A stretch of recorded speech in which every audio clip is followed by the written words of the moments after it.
The St. John Passion by J.S. Bach is a beautiful and theologically rich... Wait! Yes? The St. John Passion is anti-Semitic and is hurtful to the Jews. Okay, that's a pretty bold claim. Do you have any evidence to back this up? Well, first, the Gospel of John talks about Jews negatively. That's the best you got? No, whenever the Jews talk, Bach makes the music sound mean. Okay, anything else? No, not really. Okay, well, let's get this over with. The St. John Passion works like this. It takes the Gospel of John, chapters 18 and 19, and sets them to music. The way Bach does this is pretty cool.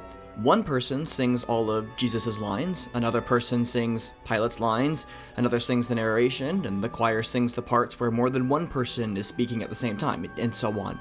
Every few verses, Bach interrupts the gospel to insert verses from a hymn or his own text to comment on what was just heard from the gospel. Following?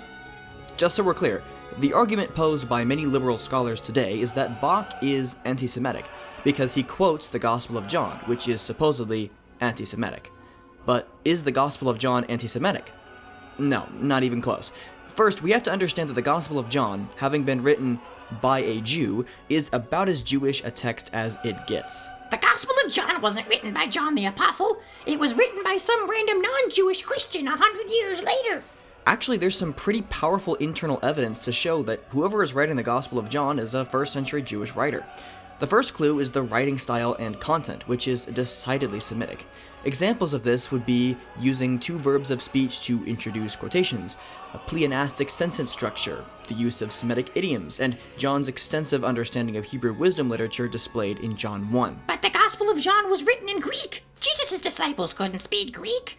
Actually, by this time, the entire Hebrew Bible, as well as many other Jewish sacred texts, had been translated into Greek and were in widespread use. The inscription on Jesus' cross was written in Hebrew, Latin, and Greek, because they were the three most widely used languages in Israel at the time. To say that Jesus' disciples couldn't speak Greek is a pretty unfounded assumption, as there isn't any historical backing for it. But what about John's negative treatment of the Jews? Hold on, we're getting there. John's account often uses the term the Jews to refer to the Jewish religious leaders. You know, the very same leaders that should have welcomed him as their new king, but instead got all butthurt about what he said about them, and now they're trying to get him executed? Yeah, those ones. The Jews is usually John's shorthand for the religious leaders. And in the cases where the context is clearly referring to the whole Jewish people, the text speaks in neutral or positive terms, like in John 4:22, where Jesus says salvation is from the Jews. When Jesus says he will be delivered over to the Jews, he means that the religious leaders are going to get what they want, and he's gonna die. So my whole argument rests on the idea that simply by mentioning that the Jewish leaders want Jesus dead, the author of John is being anti-Semitic? Pretty much. Okay, but Bach still makes the Jews sound mean in the choruses when the people shout, "Crucify him!"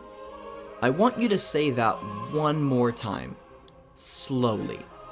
Bach makes the Jews sound mean in the choruses when the people shout, "Crucify him." Okay, what would you rather Bach have done when the angry mob of Jewish leaders starts shouting that they want someone to be killed? Make them sing it to the tune of the Itsy Bitsy Spider? Okay, when you put it that way, it kind of makes sense that Bach would do that. But John still says the Jews are responsible for killing Jesus. Not according to Bach. What? You heard me. Bach doesn't think that the Jews are responsible for killing Jesus. Then who did he think was responsible? After John 18:21 is sung, where one of the Jewish officers strikes Jesus, the choir interrupts with this hymn. Who has struck you in this way, my Savior, and with torments treated you so badly? You are indeed not a sinner, as we and our children are.